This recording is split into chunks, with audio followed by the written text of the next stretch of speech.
Hi everyone, welcome back to Coffee Books and Rain, where I drank a ton of coffee earlier, so I'm actually drinking water. Gotta hydrate. Um, Books, which we always have, and we have Edgedancer on deck today. And rain, well, that's why I look quite a bit disheveled because today has been a lovely rainy day.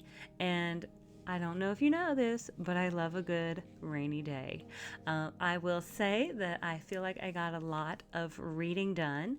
I got to spend some time with my friends because we did have D&D today, which was fantastic. And though we were missing two players, one whose wife was having a baby today, so clearly he's going to be exempt and good on the baby for arriving on Dungeons and Dragons Day. The other also had his children today, and so we cannot fault them for being good parents ever, ever. We me and the other four players, we did a one-off or just a one-shot where I decided to bring a bit of holiday cheer to the game, and we did a little bit of Easter egg hunting with gifts involved, and it kind of became a fun game.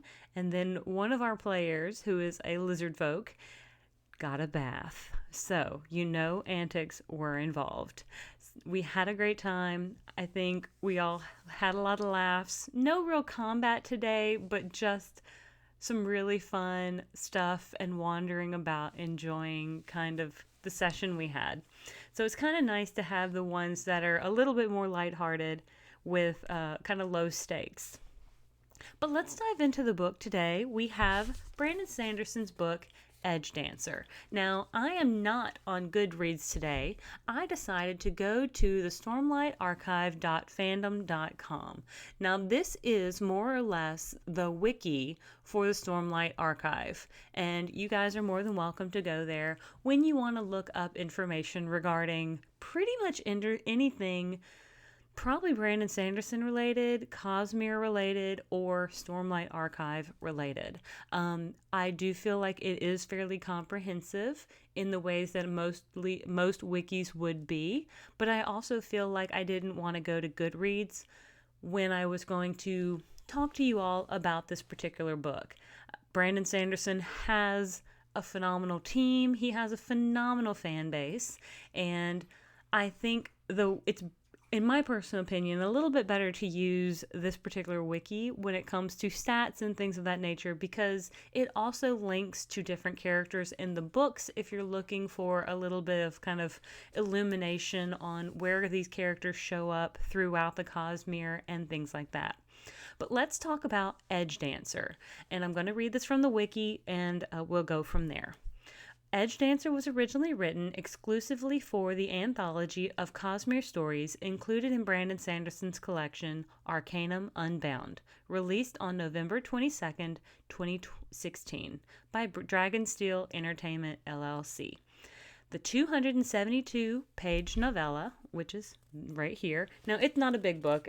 It's a pretty small book, but it's still a pretty good-sized novella.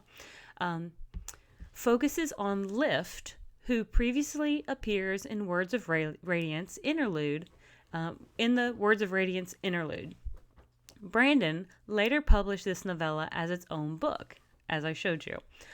This separate book also includes the interlude from Words of Radiance, and Brandon has recommended on many occasions to read Edgedancer before reading the third book in the Stormlight Archive. Well, I am currently working through the fifth book of Words of of the Stormlight Archive, called Wind and Truth, and I have done a little bit of an excerpt review, which I really love the excerpt, so I can't wait to bring a bit more of a full review later on, but I will be doing that as well. Now, someone also did provide a comment just saying, hey, would you do more Stormlight Archive reviews? And you know what? I might, but I might go through not each character, but quite a few of the bigger named characters, Kaladin, Shallan, Adolin, Dalinar, and maybe go through some of the story arcs that they go through rather than focusing on individual books. What I would do is I would start with Way of Kings, the first one, and work through kind of what Kaladin has been through from book 1 to book 5 without trying to give just a ton of spoilers of what's happening in book 5. And that would just be for, like I said, those kind of bigger named characters. And I would probably focus on maybe 5 or 6 characters going from there. Now, this particular book does supposedly contain an important plot point and adds new dimension to the next story, which is Oathbringer. So it would be the third book in the Stormlight Archive, Oathbringer. Now, one thing to note about Lift, and I think it's kind of important, is Lift is kind of annoying. She is this 13-year-old girl who does not want to grow up. She is somebody who very much does not like authority, does not want to follow authority. She made a deal with, she says, a goddess to stop her from getting older. And she thinks, as we learn in this book, that this wish was granted. Now, as we enter this book and she's talking to someone, we realize that she's been this many years old, and then they're like 10, and she's like, yeah, I've been that for like 3 years. So we realize that she's really a 13-year-old by this point, and she isn't what's called an Edgedancer, which means she can make herself very slippery and slidey and race along very fine edges or wires or things of that nature, and really kind of almost just kind of get into a lot of places that she shouldn't be able to get into. Now, one thing about other Night Radiants is that they use Stormlight in order to kind of utilize their abilities. Lift really doesn't, and we kind of learn that her ability in her body seems to be fueled by food itself. And she doesn't call it like her ability or what have you. It's really, she calls it her awesomeness. So that's a little funny because, of course, she's still pretty much a kid. When all these things really start happening to her, she really is a kid. And she, again, doesn't want to grow up. But as we do meet her in this book, she is being pursued by someone she calls Darkness. And they are this very stoic individual. She describes him as having these dead eyes with a shard blade. I was going to call it a soul blade, but that's not right. He has a shard blade, which is one of these very powerful swords, if you've read the book. And he is in pursuit of her, kind of more or less because of her abilities, and, well, also because she's a thief. She steals a lot of stuff. And when he comes to realize that she's this Edgedancer, he does kind of lay off a little bit. He does kind of realize that, oh crap.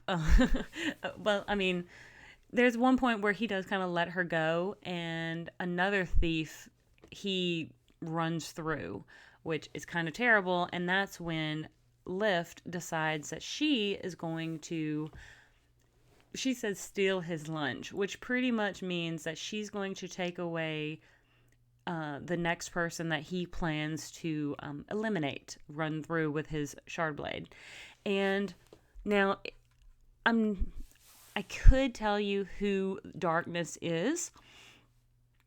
I can also reference you to go to the story itself and find out. You can go to the wiki and find out as well. And anyway, let's just say he's not a normal shard bearer. I'm going to leave it there. It is a little bit of a spoiler. But I try my best when, especially it's these books, to not give just all of the details. I want to give you just enough that it lures you in to want to read. Lift has a best friend named Gawx that, as this book is also opening, she and her kind of friends are breaking into, I think it's called like the Bronze Citadel or something, where the Emperor is supposed to reside. Well, the emperor has passed, and it's like two previous emperors have just been killed back to back. And so nobody is really in control of the country at this particular moment. So Lift and her friends decide that they're going to go and maybe steal some food or steal something. Like, that's their plan for getting into this citadel, so to speak. Well, Lift, her main focus at any point throughout any day, her most important thing is food. She thinks, like, and I think she makes a really good point, is that, if the world ends tomorrow, the next day people are going to ask, where's my next meal coming from? So I think that's a pretty smart way to think about it. But everything that she does is really, really food centric. So it can get a little grating. I not only have the physical book, I do also have the audio book. I just recently, when Audible was having a sale on a lot of their things, I want to say I got the Edgedancer audiobook for maybe $2 or $3 or so. It wasn't a lot, so I went ahead and picked it up. I also picked up Dawn Shard, and I will be reviewing that fairly soon as well. I do want to say Edgedancer was probably about 7 hours long, so in the Brandon Sanderson world, that was pretty quick. And again, it's only about 270 pages. According to the wiki here, it says 268 in hardcover, and it was originally published separately of the Arcanum Unbound in October of 2017. So not quite a year after Arcanum Unbound, which I just wasn't going to tote in here, but I do plan on doing Dawn Shard probably next. If I remember correctly, Dawn Shard comes between Oathbringer and Words of Radiance, Rhythm of War. So I do believe it's Oathbringer, which is number 3, Dawn Shard, which is kind of like a 3.5, and then Rhythm of War, which is number 4.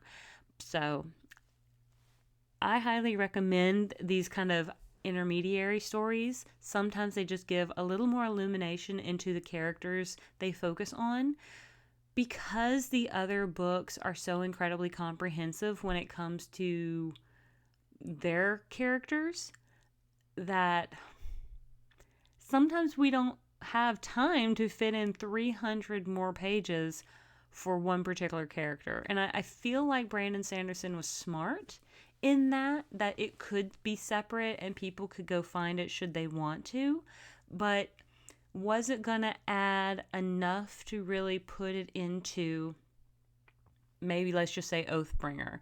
And I think it would have felt cumbersome. I think it would have felt pretty claggy to put it in there and then kind of expect people to absorb it appropriately. Now, I know there's a lot of interludes, and we do a lot of those sorts of things when it comes to the Stormlight Archive, but that would have been 300 more pages of interludes for Lift or something of that nature that I'm glad he did it this way.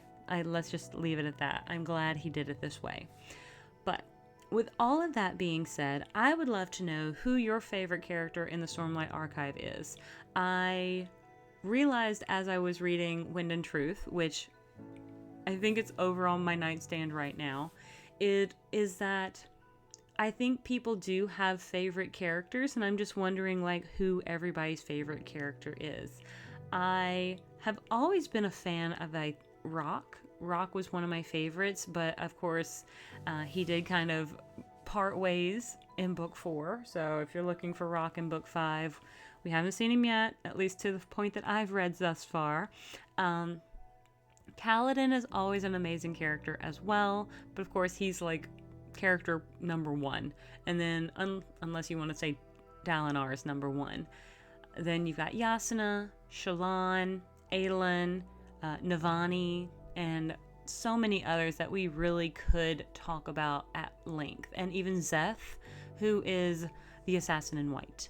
And so I think all of them have merit with regards to their character and how they grow throughout the series. But I think this was a good way to focus on Lift, especially just from my perspective, she's a little annoying, and in some respects, I do realize she's 13. She's going to be an obnoxious teenager, but she acts younger than that. She acts like a 7, 8, 9-year-old. She really doesn't act even like a 13-year-old in my perspective. But anyway, we're going to leave that alone. I like this book. I thought it was great to get to explore this world with Lift and just kind of get to know her story a little bit better. I hope you liked, or maybe liked, this review enough to be curious about Edgedancer. And until next time, I do hope I will see you on the next page. And as we get closer to Christmas, I hope you have a great one.